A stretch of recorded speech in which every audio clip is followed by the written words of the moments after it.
잠언 24장 23절부터 34절 끝절 말씀까지를 보시겠습니다.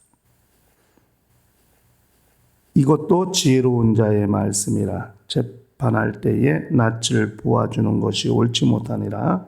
무릇 악인더러 옳다 하는 자는 백성에게 저주를 받을 것이요 국민에게 미움을 받으려니와 오직 그를 견책하는 자는 기쁨을 얻을 것이요 또 좋은 복을 받으리라.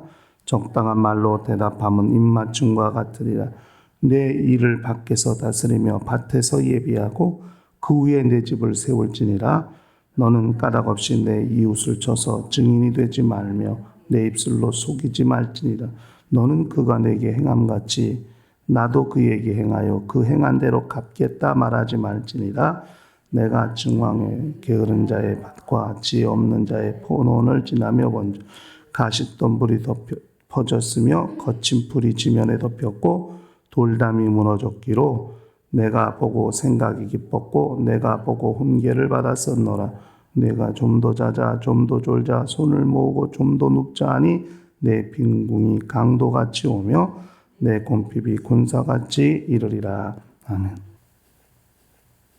우리 신앙생활은 지혜를 잘 사용하는 그런 삶이 되어야 합니다. 지혜를 어떻게 활용할 것이냐 하는 것이죠.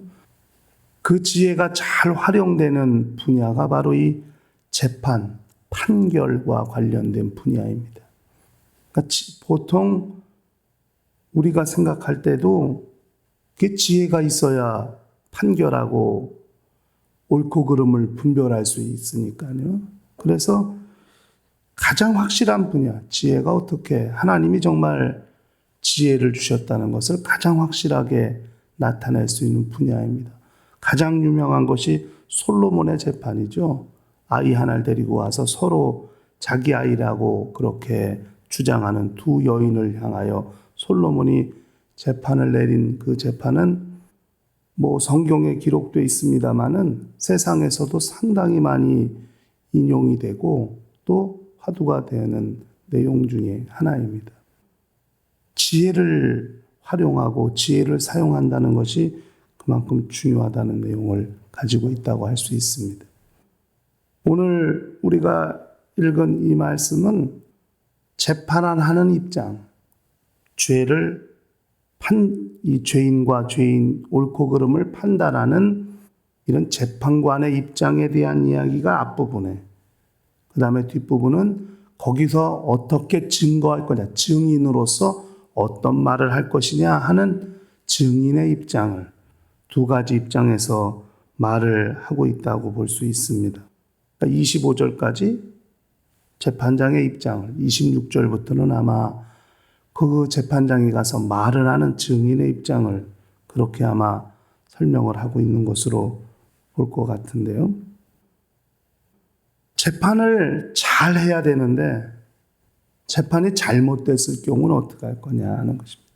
그러니까 그 재판이 왜 잘못되느냐 하는 거예요. 분명히 하나님이 주신 지혜를 사용하고 지혜를 잘 활용했다면 옳고 그름을 잘 분별할 수 있고 또 옳고 그름을 잘 분별할 수 없는 아주 복잡 미묘한 사안이라도 정말 지혜가 있고 정말 그렇게 기도하면서 지혜를 발휘하고 또 하나님이 도움을 얻었다면 분명히 잘 판단할 수 있을 텐데 그것이 왜 되지 않을까?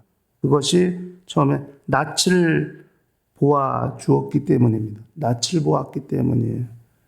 그러니까 얼굴 보고 그 사람의 지위를 보고 그 사람의 권력을 보고 그 사람의 명예를 보고 이렇게 판단하니까 그것이 안 되는 거예요.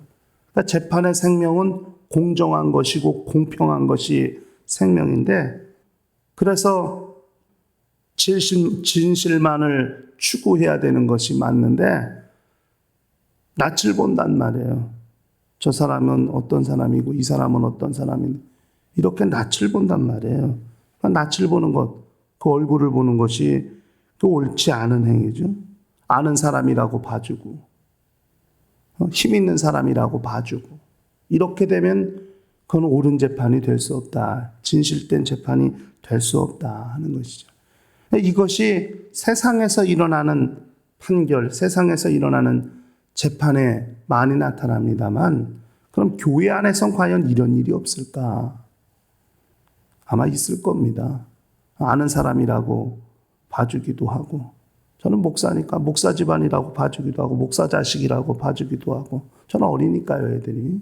이런 일들이 있을 수 있다는 거죠. 그러니까 이것은 우리가 잘 생각을 좀 해봐야 한다는 것이죠. 두 번째는 악인을 옳다고 어떻게 말을 하겠어요? 24절 하니까 악인을 어떻게 옳다고 하겠어요?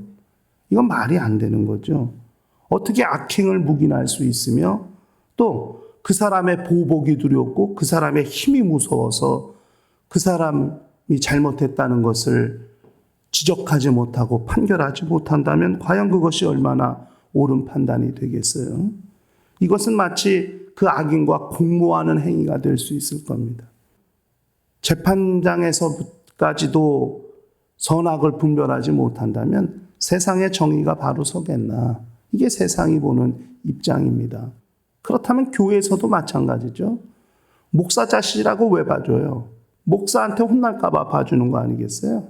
이런 일이 과연 있을 수가. 잘못했으면 혼나야 되고 야단 맞아야 되는 게 맞는데, 지적당해야 되는 게 맞는데 그렇지 못한 것, 이것은 우리가 또 고민해 봐야 하는 것이죠.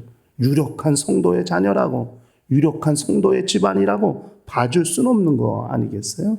이것은 세상에서뿐만 아니라 교회 안에서도 마찬가지입니다. 오직 교회 안에선 하나님의 말씀이 법이고 하나님의 말씀이 잣대고 하나님의 말씀이 기준이 되어서 그 말씀에 저촉되는 것, 그 말씀에 빗나가는 것에 대해서는 신앙의 권면이 필요하고 또 그렇게 훈계가 필요할 수 있다 하는 것인데, 그것이 사람에 따라 달라진다면 그것은 또 문제가 있다 하는 것입니다. 그런 재판의 결과가 어떻게 된다고 그랬냐면 백성에게 저주를 받을 것이고 국민에게 미움을 받을 것이라고 그렇게 기록했습니다. 백성에게 저주받는 것, 얼마나 세상에서 지탄을 많이 받습니까? 언론의 지탄을 많이 받습니다. 마찬가지죠. 교인들에게 그런 원성이 나오고 지적이 나오는 것, 그것은 옳지 않은 것이라고 생각이 됩니다. 세상에서도 민심이 천심이라고 그런 말 있지 않습니까? 속담이 내려오는 그런 것처럼 이것이 과연 하나님이 인정하시는 것일까 하는 거예요. 또 그 재판장이 아무리 지혜롭다 할지라도 증거하는 사람, 증인의 말이 정직해야 되고 분명해야 되는데 그 증인의 말이 위증을 했다든지 이러면은 또 그 재판이 옳은 판결을 내리기가 어렵게 되죠. 그래서 다 재판장 앞에서 손들고 선서합니다. 위증하지 않을 것을 선언합니다.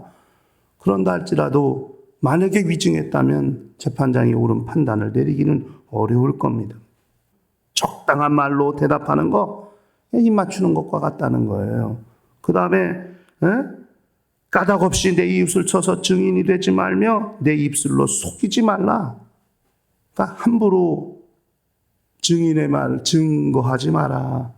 그 사람이 밉다고 저 사람은 나를 힘들게 했으니까 저 사람을 어렵게 되고 보복하듯이 그렇게 증거하지 말 것을 성경은 말하고 있습니다.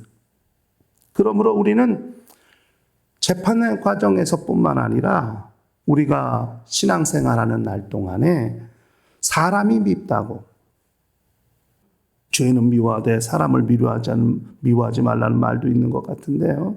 물론 사람이 밉다고 그 사람을 마치 정죄하듯 해코지하듯 보복하듯 그렇게 그 사람을 험담하고 그 사람에 대해서 안 좋게 평가하고 하는 것들은 우리가 잘 생각을 좀 해보아야 할 것입니다. 우리는 정말 우리가 사용하는 언어, 우리가 사용하는 지혜가 정말 훌륭해야 되고 반듯해야 되고 옳게 하나님이 인정하시는 것이 되어야 한다는 것을 꼭 기억할 필요가 있어요. 그러므로 하나님이 허락하신 지혜가 과연 내게서 어떻게 활용되느냐.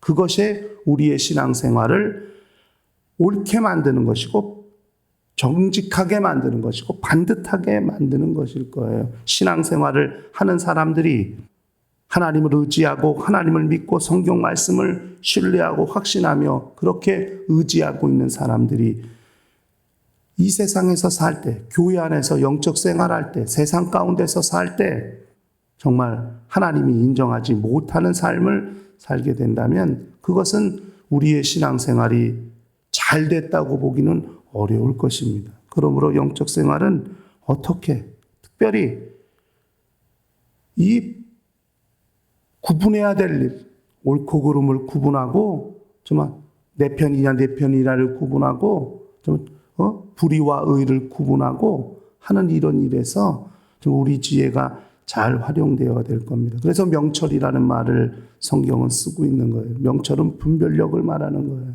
어느 것이 옳고 그러냐, 이것이 하나님의 뜻이냐 아니냐, 이것이 원수의 시험인가 아닌가, 하나님의 뜻인가, 이런 것들을 분별하는 것, 그것이 명철입니다. 그러므로 지혜를 허락하신 이가 명철도 역사해 주심으로써 우리 영적 생활에 정말 옳고 그름을 잘 분별하고 판단할 수 있게 될 것입니다. 죄의 문제 반드시 분별해내고 반드시 가려내야만 자기 믿음을 지키고 자기 영혼을 지킬 수 있습니다.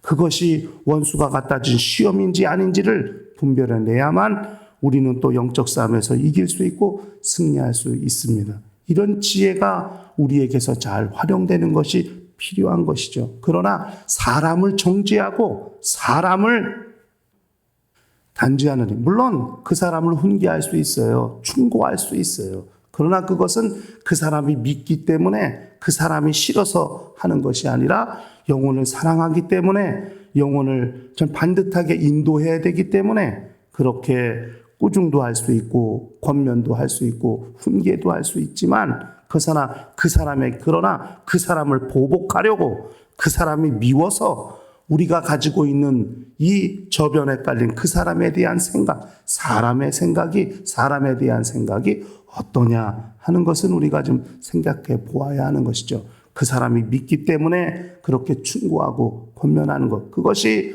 그 사람을 살리려고 하는 것이 아니라 그 사람을 보복하는 것이면 우리는 좀 생각을 해봐야 할 것입니다. 그러므로 우리의 지혜를 어떻게 활용할 것이냐, 결국 그것이 자기의 영적 생활을 관리하고 또 영적 생활을 성공하게 하는 귀중한 또 방법이 될 수 있다는 것을 기억하시고 일평생 하나님이 주신 지혜를 잘 활용함으로써 자기의 영적 생활을 잘 관리할 수 있는 거룩한 영혼들이 될 수 있기를 예수 이름으로 축원합니다. 다 같이 통성으로 기도하십시다.